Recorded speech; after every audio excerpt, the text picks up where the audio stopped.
Smile! You're watching a modern day miracle.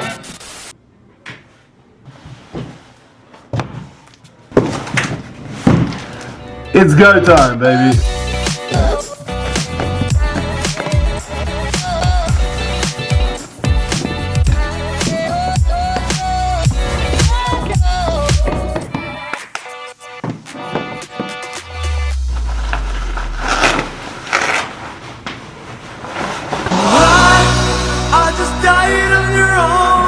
Hey guys, it's Gunther here from Outdoorphoto, and today I am super excited, not about a new battery grip, but about the EOS R5 Mark II. It is finally here. It is finally a sample that I can actually take out into the field, go and test out, and put it through its paces. But to start off with this comprehensive test that we're going to do, I'm going to take a couple of different steps. I've been asking around and I've been trying to figure out how to best sample this piece of machinery. And I want to showcase it to you guys. So first off, we're going to start with the unboxing. We're going to slap this battery grip onto it, and we're going to head out and we're going to go and check what we can find out about this camera before I sadly have to return it to Canon South Africa. To the guys at Canon, thank you very much for sending us this. I am super stoked to get this thing and really put it through its paces.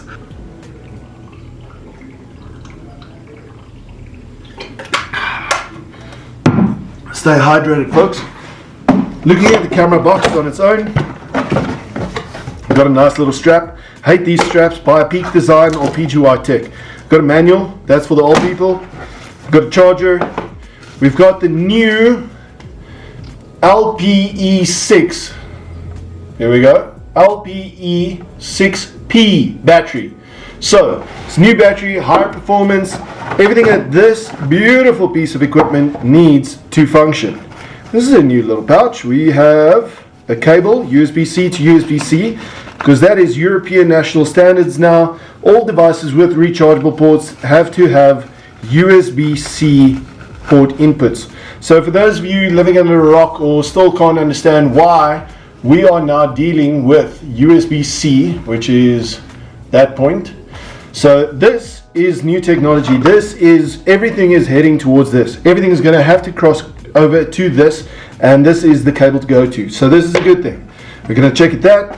Right in here, probably got one of those camera cable protectors. So if you're shooting tethered or whatever, this thing can screw onto the side of the camera, and it's just to hold the cable, so that if you yank on the cable, it doesn't yank out of the port and damage the port in the camera, because then they have to replace the entire board on the inside. So know what they're for, never use them. Get a tether tools cable if you are tethering. There's a cable for the charger, lekker. And now the main prize, the main character in this movie. Woo-wee. We have the EOS R5 Mark II. What a beautiful piece of kit. Ergonomics very similar to the EOS R5, so it's at home. Most of the buttons exactly the same. The top panel has changed slightly. So you've got a very similar setup to the R6 Mark II. You've got the video stills dial on the left. The right dial is still the mode button, so you can dial through there. The ISO dial if you're shooting manual. It's got the on-off switch on this side, which is something that I like. Other brands have their on-off switch around the shutter at the front, which is pretty cool because you can quite quickly and easily switch it on and off there.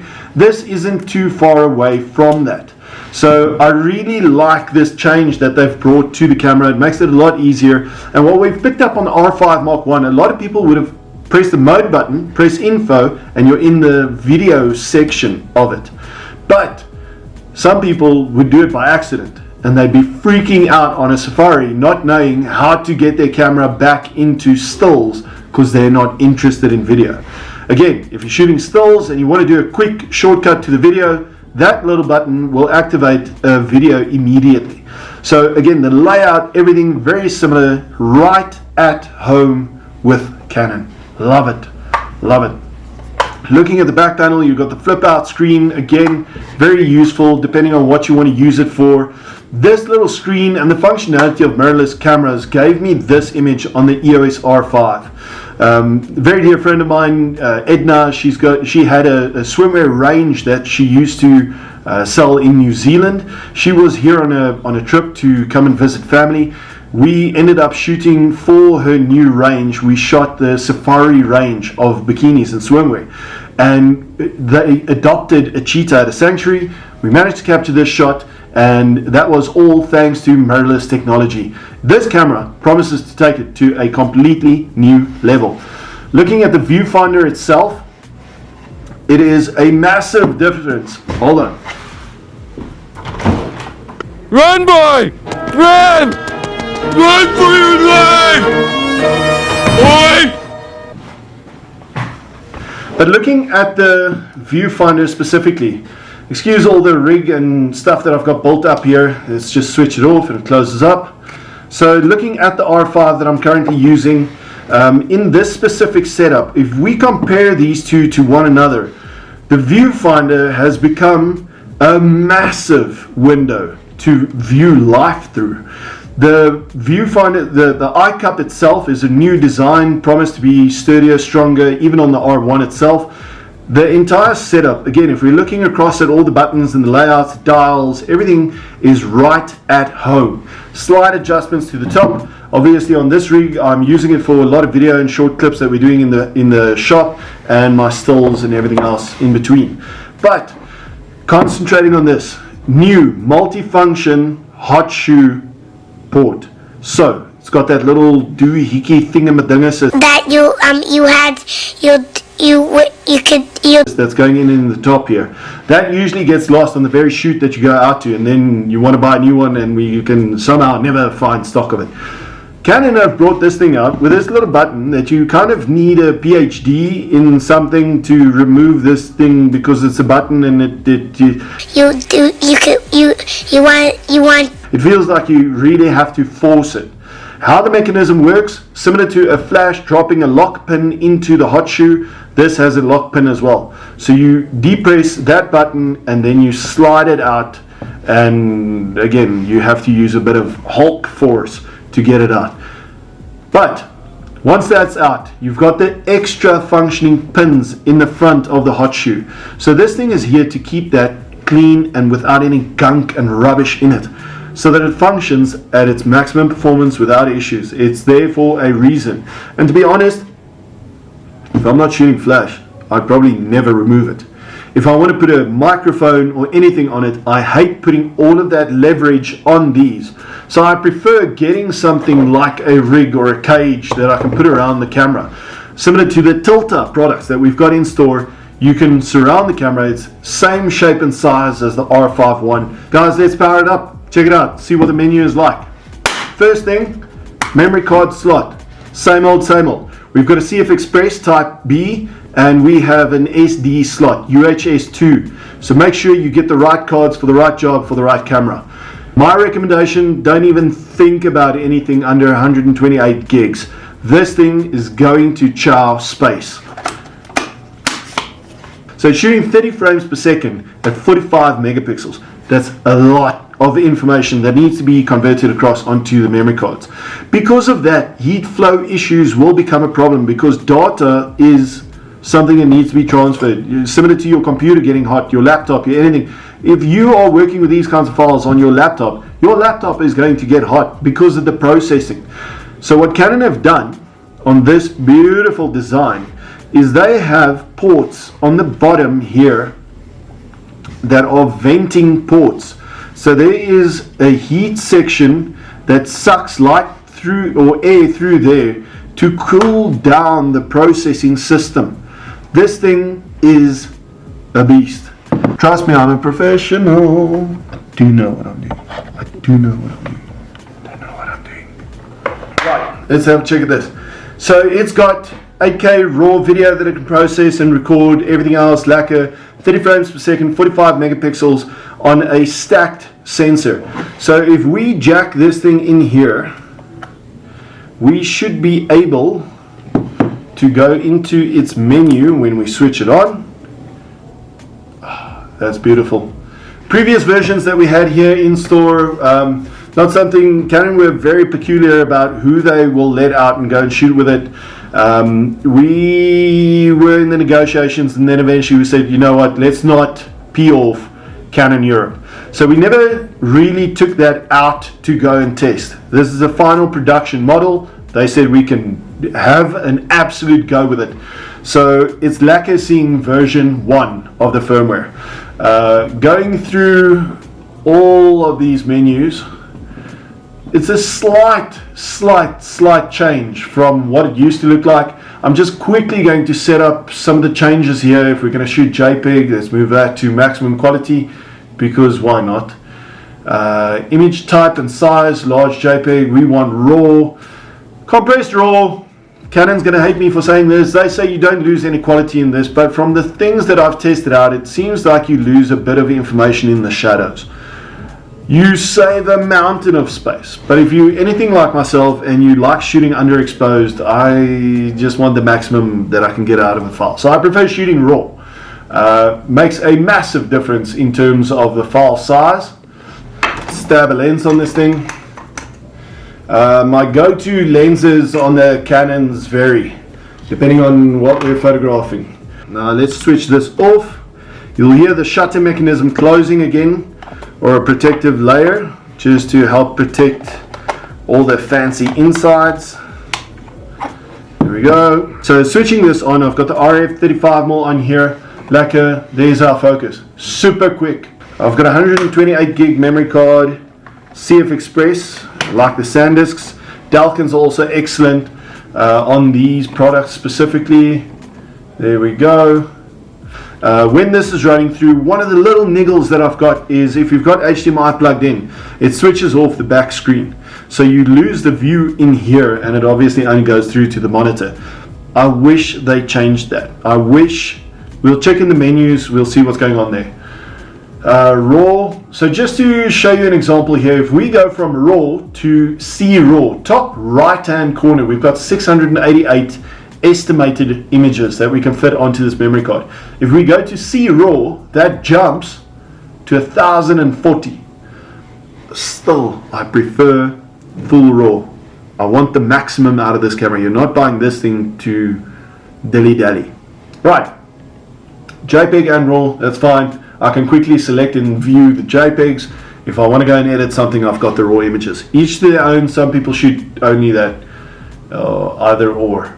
Exposure compensation, ISO, speed settings, everything else is, it's like picking up a Canon and shooting it. Clarity, some of these things have moved around slightly. HDR, shooting, PQ, menu, everything is still there. The clarity I've found, I don't like changing in the camera. I do it in post-processing. If you change it around here on the R5 Mark I, it used to bring out a bit of noise in the images, so not a big fan of that. High ISO noise speed reduction I usually set up to high. There's some of the other things here that I'll change. It's all part of the workshops. When we get these in, I'll be running some workshops, so come past the shop, outdoorphoto.co.za, and come and check it out. We will be running a couple of things around this camera just to make it as easy as possible for you to get out there and absolutely smash it. Multiple exposure, focus bracketing, these are all things that you switch on, use, and then switch off, or you keep it off. Drive mode H+, because we bought a Ferrari to race. Pre-continuous shooting. This is a massive thing. So if we enable this, this camera can take up to 20 frames pre-shooting. We've got, let me do the fro thing here and my little notes, everything. It doesn't even matter. I really know most of this stuff, but I want to go and test it out. I want to go and see what it's like in real world. So it all depends on how's this thing going to handle when we get out there. So I'm going to leave this off. I am going to go and test it out when we get to the birding. Interval timer, bulb timer, silent shutter, I always leave that off. So big change here for electronic shutter. If you were buying an R3 from us, I recommended switching to electronic shutter. The readout speed on that is phenomenal. Our prediction on this camera was actually not on this camera. Our prediction on R1, my prediction, was it's going to be a perfect merger between the R5 and the R3. We're going to have this thing that does speed at megapixels. It seems like somebody listened to me when I was talking, and they smashed these two together, and we now have an R3 5. That's not Brad.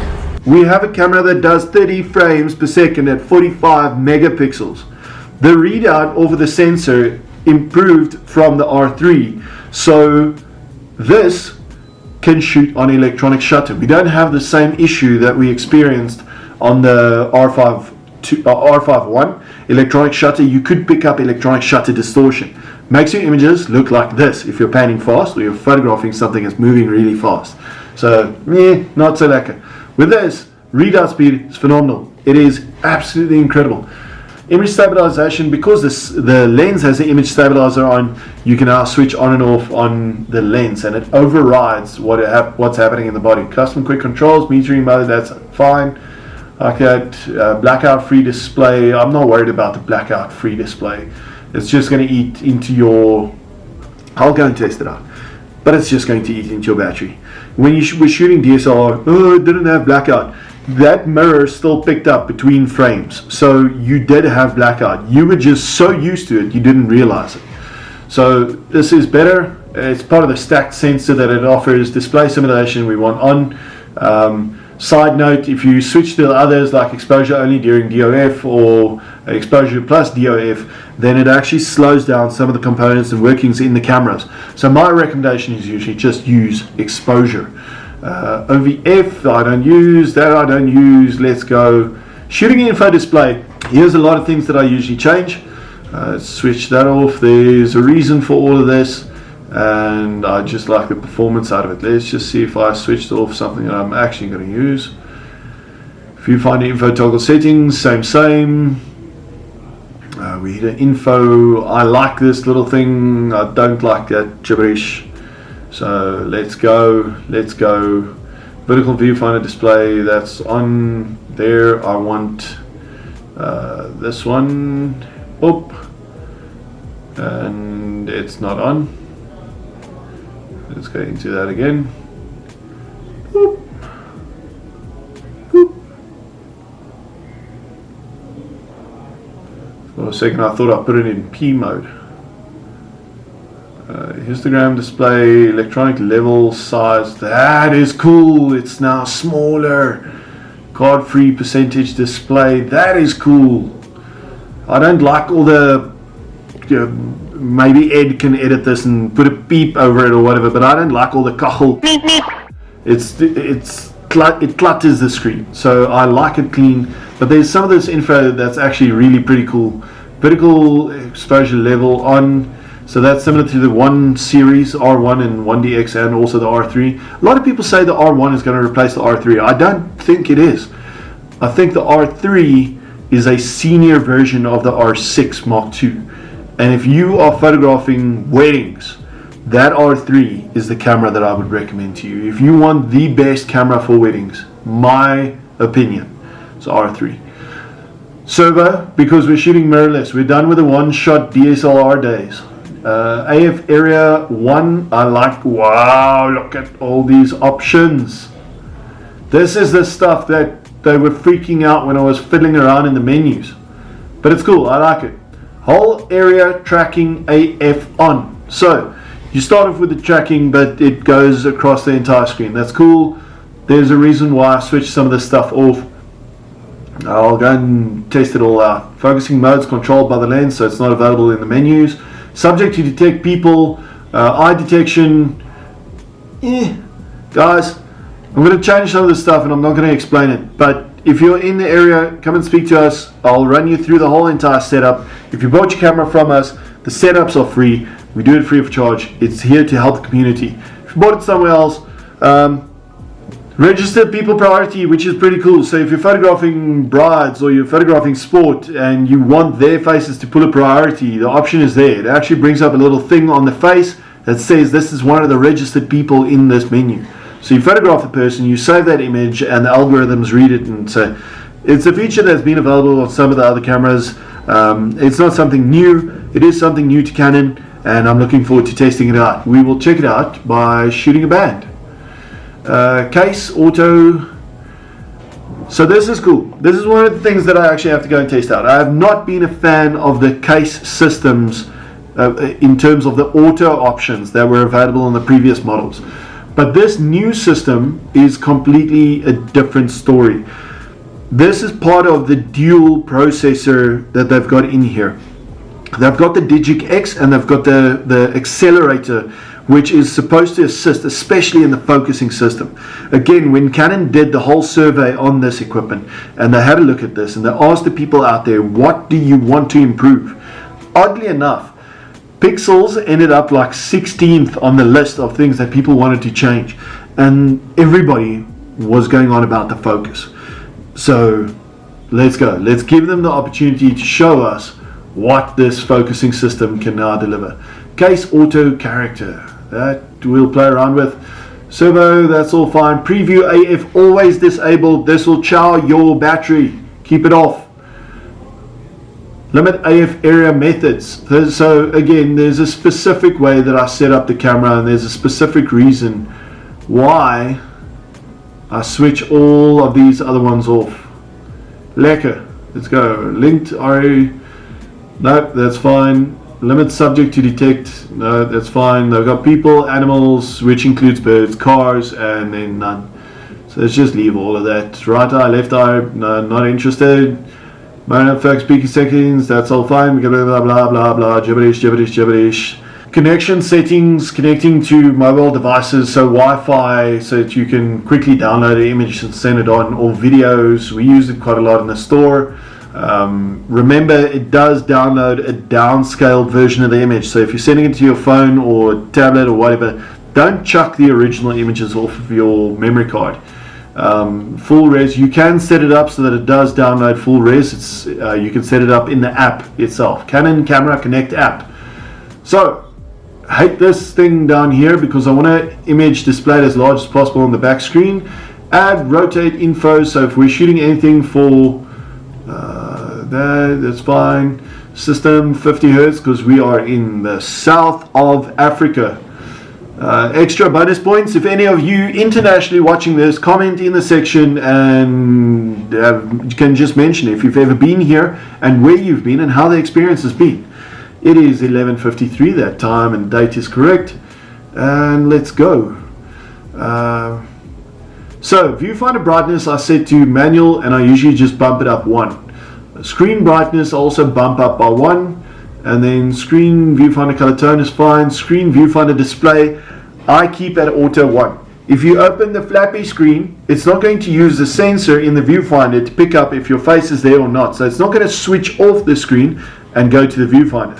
If you put the screen up against the body again, then the viewfinder will go active and that sensor will pick up. As soon as you bring it to your face, it'll say, whoa, let's go, we're on the viewfinder now. So I digress. Shutter at shutdown, we want to close because then we can change lenses without worrying about dirt. Custom menus. This is new. Custom controls when shooting. So this section used to be orange, and now custom dials, control, ring, buttons for shooting. Let's go through there. So eye tracking, I will test out. Not a huge fan of it. I know the systems, I know how it works, I know why it's there. I'm just not a fan. I'll go and test it out either way. Multifunction button I prefer to use for different sections and focusing methods. But it's back button. Here's a little secret. Boom, it's my boost button. That I use for exposure compensation. So shooting with this, we're shooting in manual. I'm in control of shutter speed and aperture. ISO is doing the rest, coloring in the picture for my incapabilities or incompetence, whatever you want to call it. And then I use exposure compensation just to manipulate that. I'm looking for dial function so that we can, boom, white balance. I hate that function. I'm going to switch it off to recenter the focus point. If it dances off to a side, hello fun, camera, flash, everything else I'm going to leave as is. Done. So, heading out of that menu, we're going back to the customized controls. I'm not going to fiddle around with that. Everything else seems to be very similar. Touch drag AF settings I've got off. Eye control. So how the eye control works, for those of you who don't know yet, eye control picks up a very specific thing, and I'll be shooting with a doctor tomorrow, and hopefully she's got time to explain it, because she gave me a brilliant explanation. It actually picks up the refraction in your eye. You're going to have to calibrate it to your eye, and the more you calibrate it, the better it's going to get. The more you use it, the better it's going to get. But you're basically controlling where you're looking in the frame to give it an idea or indication. It's similar to you moving the joystick. You're just doing it with your eye now, to give it a starting point to focus from. As soon as you hit the focus button, be it back button or front button, you're basically telling it, right, I want to start here, and now you take over the focusing process and take control. The Add My Menu tab just helps you to put up little shortcuts to get to wherever you need to be. Guys, that's it. So, let's chuck that. Get my rubber door back on there. Looking at this focusing system, I'm super stoked. We're going to slap on the battery grip. It's one of 3 battery grips that they've got available. This is the normal battery grip. Spare battery in there. Done. Cooking. You're shooting. You've got all the functionality in terms of shooting vertically. So again, I love this versus some of the other brands and the options that they've got available.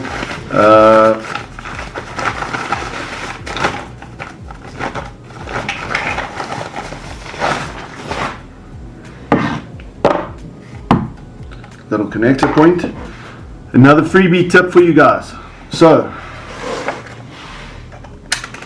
when you open this and you remove the battery, you unclip the battery door, you store it away in a safe place so that you can one day forget where that safe place is and come in and buy a new battery grip. Or, option 2, you take this little battery door and you stick it onto the storage compartment space for the battery door and put the battery grip into its place. New battery grip changed from the previous version simply to allow for the venting system to work and function properly. Used to be the BGE20, it is now a BGR20. So make sure you get the right battery grip as not to seal all the cooling ports, and get this camera to function at its maximum capacity. So switching it on, guys, it's a thing of beauty. Let's get out there, let's get it.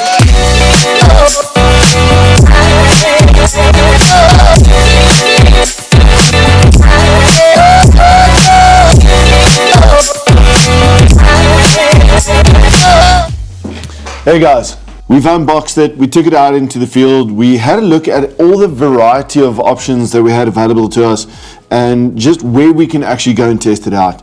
And in comparison to my philosophy on this, the R1 is an F1 racing vehicle. Canon designed that thing to deliver small files that they can deliver as quick as possible to the news agencies and wherever.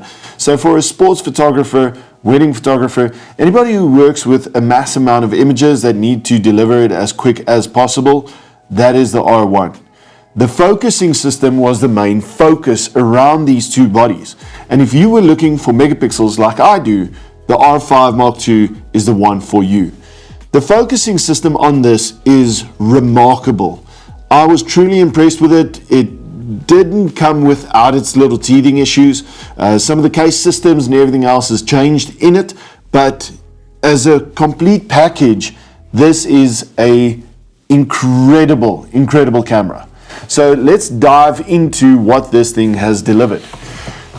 When we wanted to approach this, the whole thing was, what is the R5 for?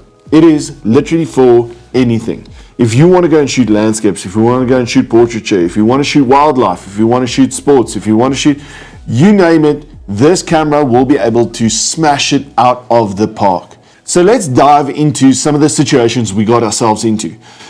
Alroy pitched the idea that we should go into a theater and go and shoot in low light conditions and see what we can actually capture and what the ISO handling is like. I managed to reach out to a very dear friend and client of mine, Dr. Gunther, world-renowned vascular surgeon, and she had a specific situation where we could actually come into the theater. So although Elroy probably mentioned I should be going to a ballet theater, I found myself in an operating theater with a team of absolute professionals in terms of what they were doing. It was a fascinating situation to be in, and a huge thank you to Dr. Gunther to allow me the opportunity to go in there. The specific procedure had the lights dimmed in the theater. So usually you would work under very bright lighting conditions so they can see what's happening. But in this specific scenario, they needed to dim the lights. Now, if we have a look at some of these images, this is shot at 2000 ISO. And if we zoom in here, I mean, the writing, the texture, everything is there. On a 45 megapixel image, that is absolutely phenomenal. We even went up to 4000 and 12,800 ISO. This image here specifically, we're looking at 12,800 ISO.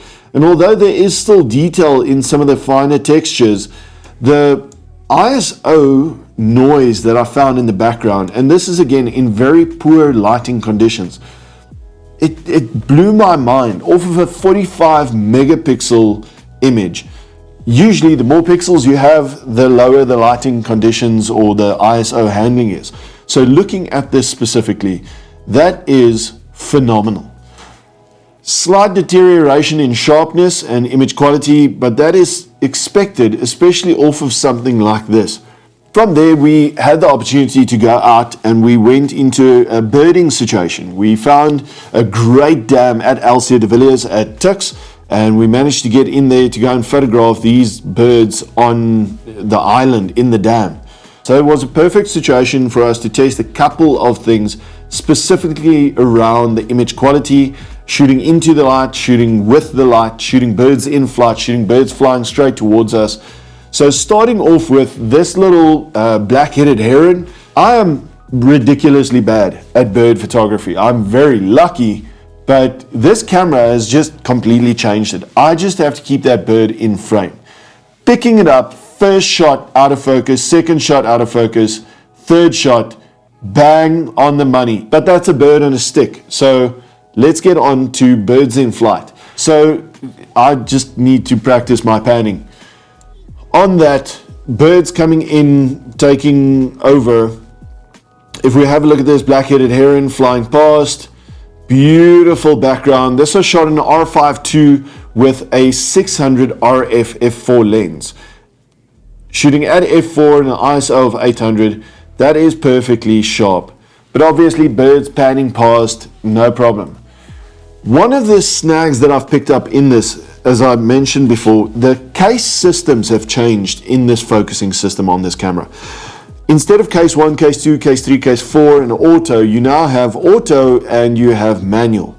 So looking at how the tracking system works, how the accelerator boosts, what the focusing does, and the readout from the sensor as well, the whole mechanism I pushed towards the auto.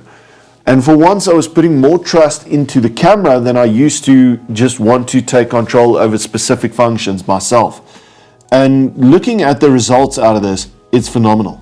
It did come with snags, and we'll get to that, especially around the sport. But as soon as I managed to capture a bird in flight, flying straight towards us, no problem, it locking on. We've got some Atomos footage here that we can add in. One of the issues that I do have, again, I would love, and it's from a review point of view, if the HDMI feed through to a monitor could not disable the viewfinder, I would really be grateful for it. Me panning on something with my face towards the camera is a lot easier than looking off to the side and trying to control the whole story. It's something I got to get used to, but that's a specific review angle problem. It is just smack bang on it. That is a very ugly bird. But I digress. Sacred ibises flying in, 30 frames per second. Here we were focused on the wrong bird, so it did take a little while just to snap across and get these beautiful images. Stupid little twig that's in the side there, but I mean, there we've got it in focus, beautiful red coming through on those wings, and the birds just kept on coming.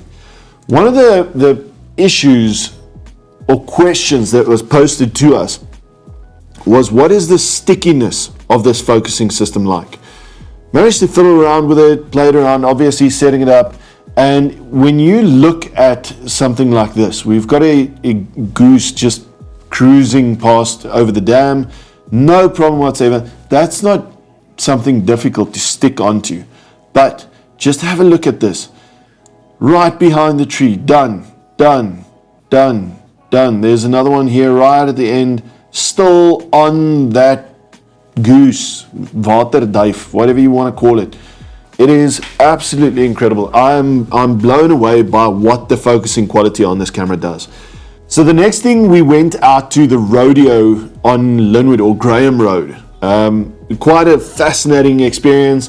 Wished I could have stayed there a little bit longer because they were getting into the really cool stuff, roping, everything. We're looking forward to getting out there and go and shoot some more content with the guys. Super great crowd. Obviously, with the warnings and after settling in and discussing where we can and can't be, because previous guys have just managed to find themselves in front of the horses and get trampled.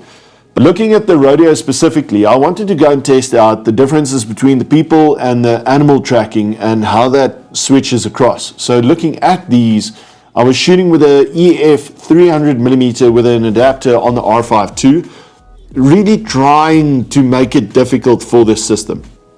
Yes, there were one or two shots that weren't 100% in focus and that I probably wouldn't post. But again, I'm using way old technology with way new technology, trying to find the glitches. And the success ratio on that combination specifically is by far higher than anything else I've ever experienced, even using that 300mm on a 1DX Mark III. So looking at this, we had it specifically at the rodeo with animals and people riding straight towards us. And the focus tracking on this was incredible. No issues whatsoever. The image quality was phenomenal. Depth of field was great thanks to that 300mm f2.8 and the positioning. But depending on what specifically we were shooting, I mean, look at this detail in the sand, but we're not photographing the sand. Eye on the horse, out of focus, no problem. I was on people tracking, rider, perfectly in focus. Similar to these shots, rider in focus, horse out of focus. At a point, I switched across to the focusing system for animals to detect that as a subject. And again, if it's on that specific subject, it is just spot on. It doesn't miss. Even with obstructions in front of the faces, being on people tracking here specifically, the horse is out of focus, but Yaku was in focus on this. It was absolutely phenomenal. This system works incredibly well, and I was truly surprised at the huge advances from the R5 I to the R5 II. The focusing so much faster. Looking at the electronic shutter and the readout from the sensor, your electronic shutter distortion is basically gone. If you go and look for it, if you're sticking rulers to your screens, you might find issues creeping in somewhere. Everything has its limitations. In terms of what this system offers, the focusing system, incredible. The low light handling, way better than R5 I. The electronic shutter, not an issue. When we used to set up the R5 Is, we recommended first curtain electronic versus the full electronic because of that electronic shutter distortion that can create problems. I recommended it to people who were shooting on electronic shutter so that if they do want to use it, they can have a look at if that distortion comes in and know where it comes from so that they can either use it or not use it. In terms of the electronic shutter on the R5 I, it made no sound whatsoever. So in terms of that quality, you might put the camera down the wrong way around or something, and it just keeps on shooting and you don't know about it. With this, they brought in the similar system from the R3 and the R7 and the R6 II, so it's got an audible sound when you're on full electronic shutter, which I love. It's a very quiet sound. If it's close to your face, you'll hear it, but if you're on a bird hide, it won't shoo away the birds, it won't pester the other birders in the hide or anything. It's not that loud, clunky sound that we used to get out of the 1D ranges and the 5Ds and DSLRs. This is a machine. It's a performance piece. Taking it out to specific sports situations, and I want to talk about the focusing system again here, because Canon went to their top shooters. If you go and have a look at the conversation we had with Roger here, they brought out the entire discussion about the survey they did with photographers out in the field. Instead of approaching these two bodies, the R1 and the R5 II, with a spec sheet in mind, they said, what are our shooters currently looking for in a camera? Megapixels came up somewhere around 16th on that list of items. The majority of it was all around the focusing system. So Canon focused on the focusing system, and that is what they smashed out of the park. It is a little bit complex. I would love some more time on this to get used to it, to get used to how the specific settings and integration of it works, because it is a change from where we used to be on the R3, R6 II, R7, and R5 I. Looking at this though, we went out to a sports event here in South Africa, rugby, man. But we went out, we went to a local high school, Hoërskool Garsfontein. So again, thank you very much to Hoërskool Garsfontein for allowing us there and allowing us to record this and do a short snippet. So looking at the active modes specifically, there are currently only 3 sports listed: baseball, netball or basketball, and soccer. Soccer is massive in South Africa, but there were no situations or opportunities for me to get out in the time that we had this camera to test it out. So I went to the rugby, we tested out the active modes. It doesn't work in rugby. Defaulted back to all the other focusing systems that I normally use, and it just blew my mind. The focusing system here, again, tracking from this image, I dropped the camera down to change some of the settings, fiddle around in the menu, and the next moment they had a break, and I picked the camera up, and this is the very first shot I took. Keep in mind, this player passed by these cushioning cushions around the posts, and that was first shot, slightly out of focus, second, third, it's already in focus, perfectly coming across, and there we have this player in focus going in for a try.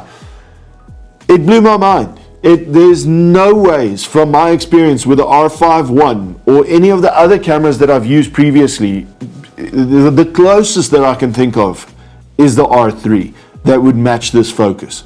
But this just absolutely blew my mind. The pre-continuous has its pros and cons. I went through this camera and I could not find a shortcut key that I could set up for the pre-continuous shooting.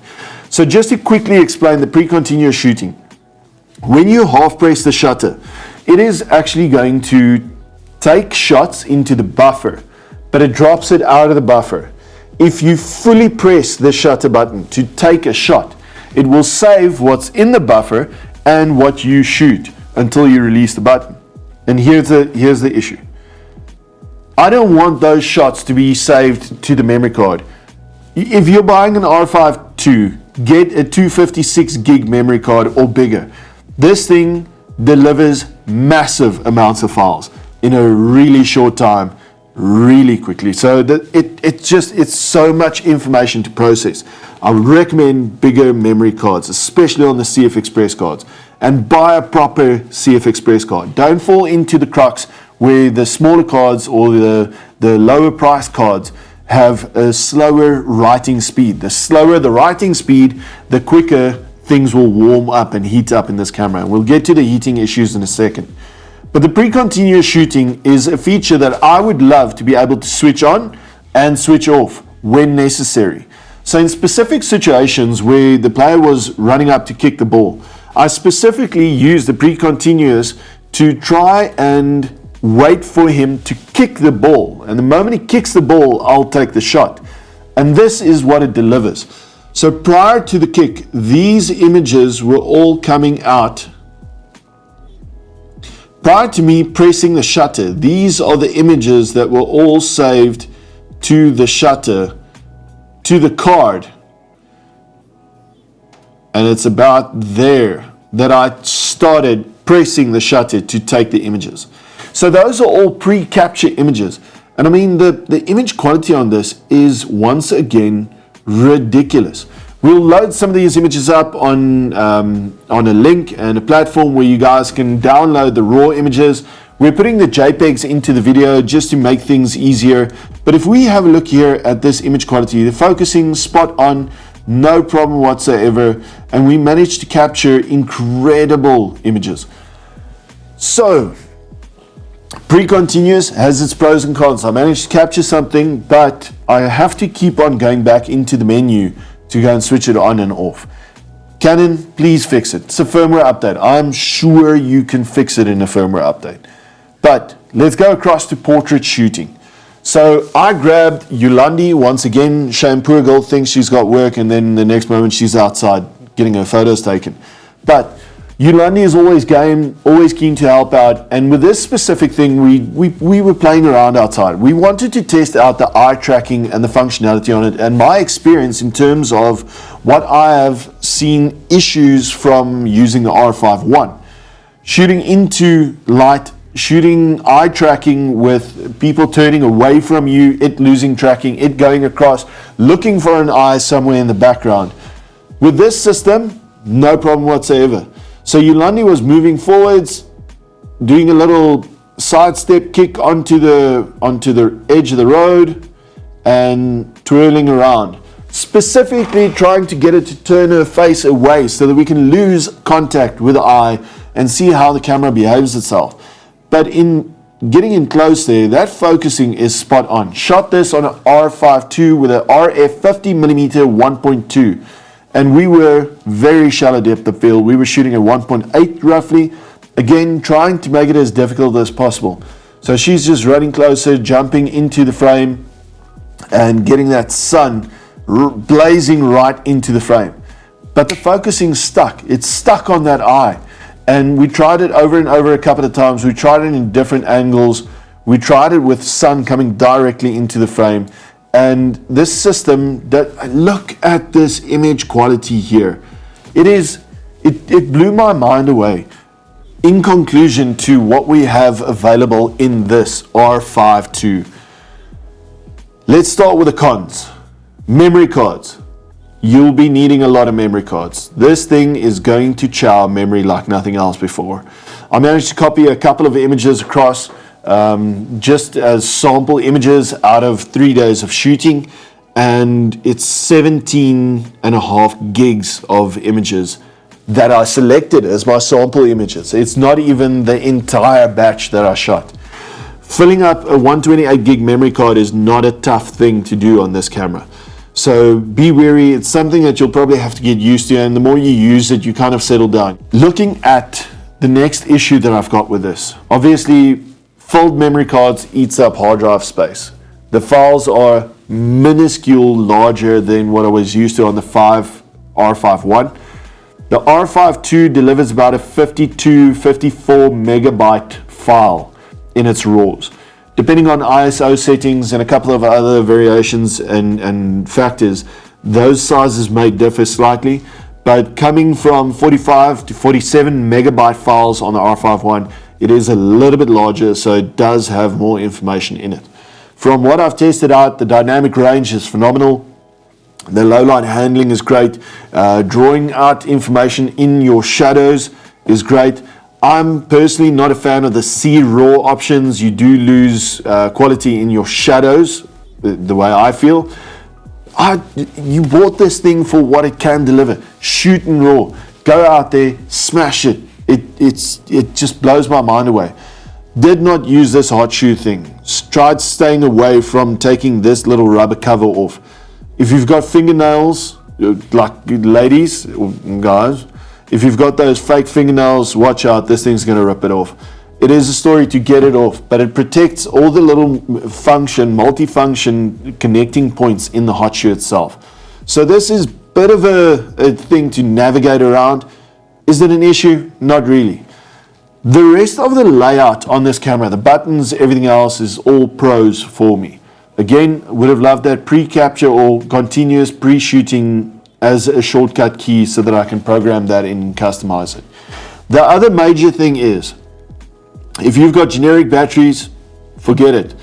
Does not power this camera on. This screen doesn't even come on when you put a generic battery in it. If you put an LPE6NH battery in it, it will power up. It will give you a warning that some of the functions and performances are limited. So you are looking for that LPE6P battery. That little guy is the guy that you're looking for. We are going to be ordering extra ones in. Unfortunately, they are being shipped in via sea freight, so it's going to take a while. You can still use your LPE6NH batteries. You're just not going to get the maximum performance out of this. Getting back to battery life, took it out across 3 days, didn't have an issue, even just with the one battery. We were shooting short stints at the different scenarios, but I didn't run out of battery power, so I can't really say that it was an issue. Sitting at home, fiddling around with it, having the LPE6P back on the charger, I put in the LPE6NH, gave the warnings, played around a little bit with it. It'll work. It'll just not be maximum capacity of delivering its quality and functionality. So, get to the pros. The eye control, and let's split these two things here. You've got eye control and you've got eye tracking. Eye tracking is following the subject's eye.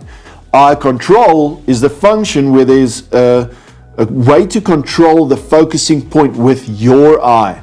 So where you are looking, you are moving the focus point. It's similar to using the joystick, but instead of using the joystick, you use your eye. It is improved in this from what I've experienced on the R3. It's a function that I'm not a big fan of. Played around a little bit with it, tested it out, got what I wanted to know, and moved on. It's not something that I'm going to use, but it did create a situation where this viewfinder is now huge. It's huge Compared to the R5 Mark I. Loved it. It feels like a new window to life. So great bonus for me on that is that huge viewfinder. The ergonomics on the camera is definitely a pro for me. It feels like my R5 I. It felt straight at home. The only differences on the layout itself is this new video dial and obviously the on-off switch on this side. But other than that, picking this camera up is like being at home. You're used to what you're shooting. It works. Diving into the focusing system, they've smashed it out of the park on this camera. If you want to deliver images that are sharp and quick in focus, this is the camera. And I didn't even go into the finer details in terms of tweaking the focusing and the tracking and the acceleration. It worked. I used the basic settings on it, on auto, and it smashed it. And that brings me to the conclusion about this. I, and probably 3/4 of the people out there will tell you this. Canon went in a different direction with this. The R1 is the F1 racing vehicle. You are not going to get into Verstappen's Red Bull and drive to the Pick and Pay and go and buy your groceries. That thing is for high performance, get those images as quick as possible. Typically in a Olympic sports setup, you want to deliver as quick as possible. R1. For everything else, this is your cruiser. This is if you are going to the gym, if you're going to the bush, if you're going to the beach, if you're going to the shops, if you are going wherever, whenever, whatever, this R5 II is definitely the camera for you. Performs in every single facet. One little thing that crept in was an overheating issue, and I'm going to put it to bed now. number one overheating issue that we've experienced is the wrong memory card. If you've got the right memory card and it writes fast enough, this thing has a venting system, it's got a cooling system in it, everything, no issue whatsoever. Everything else over that, this camera is phenomenal. Guys, get into contact with your go-to guys at Outdoorphoto. Thank you for watching this video. Hit the comments in the section down below. If you had one of these in your hands, or even if we are a couple of months on and you now have yours in your hand, and you find a shortcut to that pre-continuous shooting that we can set up on here, please come back. Please hit it in the comment section. We'll pin it to the top and we'll get it out. We're going to post some of these videos on a link. We'll get the link in the description so that you guys can download raw images and have a go at it. Edit them, test them out, see what you want to see. Give us your feedback on the camera and what you think about this review. Thank you very much for watching this. Look forward to doing more of these in-depth reviews on these massive pieces coming out from all the different suppliers. I want to thank you, Canon South Africa, for sending me this so that I can go and test it out in the field and review it. Guys, I look forward to seeing you again. Cheers.